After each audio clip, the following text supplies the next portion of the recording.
টানা বৃষ্টির কারণে চট্টগ্রামে বেশিরভাগ সবজির দাম বেড়েছে। কোনো কোনো সবজির দাম কেজিতে 20 থেকে 30 টাকা পর্যন্ত বেড়েছে। সবচেয়ে বেশি বেড়েছে কাঁচামরিচ ও ধনেপাতার দাম। সবজি সহ বিভিন্ন পণ্যের মূল্য বৃদ্ধিতে বিপাকে পড়েছেন নিম্ন আয়ের মানুষ।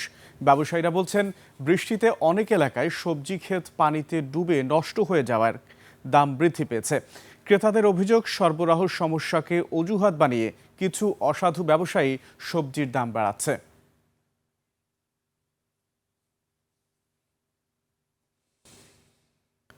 দর্শক, বাজার পরিস্থিতির আরও খবরাখবর জানতে আমরা চলে যাচ্ছি চট্টগ্রামের মিরসরাইতে। সেখানে আছেন আমাদের প্রতিনিধি ইকবাল হোসেন জীবন। জীবন, আজকের বাজার পরিস্থিতি এবং ক্রেতা বিক্রেতাদের প্রতিক্রিয়া আমাদের জানান।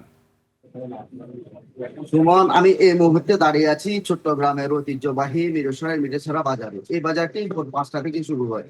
এখানকার যে কৃষি জমি ও দেশের দ্বিতীয় বৃহত্তম কৃত্রিম মহামায়া লেকের পাহাড় রয়েছে, সেখানে ব্যাপক পরিমাণ সবজি আবাদ হয়। তবে টানা কয়েকদিনের বৃষ্টিতে সবজির ব্যাপক পরিমাণ ক্ষতি হয়েছে। এতে দাম বেড়েছে কিছুটা, যেমন পটল, ঢেঁড়স, মিষ্টি কুমড়া, লাউ প্রতি কেজিতে 20 থেকে 30 টাকা দাম বেড়েছে। আমাদের সাথে রয়েছেন একজন সবজি বিক্রেতা, আমরা তার কাছ থেকে জানবো আজকে বাজারের দর কেমন। বাজার দাম অনেক বাড়ছে। কেজি প্রত্যেকে 10-20 টাকা বাড়ছে। সরকার দাম বেশি, 20 টাকা, সরাসরি 60 টাকা, 50 টাকা, 60 টাকা, 100 টাকা, 20 টাকা, ইন্ডিয়া 80 টাকা, মিষ্টি কুমড়া 60 টাকা, টমেটো 120 টাকা, 50 টাকা, একটু বাড়তি না, 10-20 টাকা প্রায় সবজির দাম মোটামুটি বৃষ্টির কারণে, বন্যার কারণে সবকিছু বাড়তি আছে। প্রতি কেজি 20 টাকা, 10 টাকা।